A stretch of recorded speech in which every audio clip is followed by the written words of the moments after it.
Saudações históricas! Aqui é o professor Eduardo Compre. Sejam muito bem-vindos ao nosso resumo sobre o Primeiro Império ou Primeiro Reinado.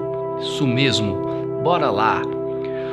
Bom, o Primeiro Império, ele começa com algumas lutas políticas entre três grupos sociais que existiam no momento naquele período. Essas lutas políticas envolveu os aristocratas rurais, envolveu também os liberais urbanos e também os comerciantes portugueses.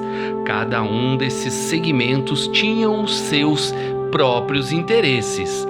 Os aristocratas rurais queriam um país, uma nação, um império sem alterações socioeconômicas, enquanto os liberais urbanos defendiam a abolição da escravatura, a industrialização do país e um modelo republicano de governo. Já os comerciantes portugueses defendiam a imediata recolonização do país, ou seja, que o Brasil voltasse a pertencer a Portugal. Após essas lutas políticas, estabeleceu-se em 1823 a Constituição que ficou conhecida como a Constituição da Mandioca. Nessa Constituição ficou estabelecido a inelegibilidade de estrangeiros, manteve-se a escravidão dos africanos aqui no Brasil e estabeleceu-se o voto censitário, ou seja, era obrigação do eleitor, sempre do sexo masculino, comprovar uma determinada renda mínima anual. E nessa Constituição de 1823 tentaram restringir o poder imperial.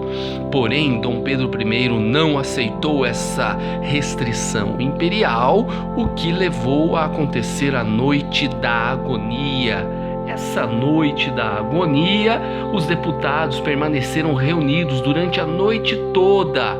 E em documento assinado pelo imperador e seus conselheiros em 13 de novembro de 1823, adotou-se, além da expatriação de ex-deputados, outras medidas repressivas, quais sejam a vigilância policial sigilosa em locais de reunião e a prisão de quem se envolvesse em discussões públicas. Porém, após a Constituição de 1823, o que continuou a valer mesmo foi a Constituição de 1824, que estabeleceu um governo monárquico e hereditário. Também estabeleceu o vínculo entre Estado e Igreja, oficializando a religião católica e a união da Igreja e Estado, determinando também a liberdade de culto às outras religiões, porém instituía-se a prática do padroado e do beneplácito. O padroado consistia na constituição, na concessão de garantias reais para que a Igreja firmasse a sua condição de poder religioso. Já o beneplácito tratava da autorização que o monarca concedia para que as normas e determinações da Santa Sé passassem a vigorar no reino. O voto passou a ser censitário, onde era obrigatório comprovar uma determinada renda mínima anual para os membros do sexo masculino, e aberto. E se estabeleceu também um poder chamado de poder moderador, que colocava o imperador acima de todos os outros poderes, a saber, o poder executivo, legislativo e judiciário. A consolidação da independência do Brasil passou através do reconhecimento dos Estados Unidos da América, uma riquíssima e milionária indenização para Portugal e a renovação dos tratados de 1810. Com a independência consolidada no Brasil, a América Latina ficou extremamente hesitante, com medo de que o Brasil pudesse também querer conquistar outros territórios aqui no seu continente.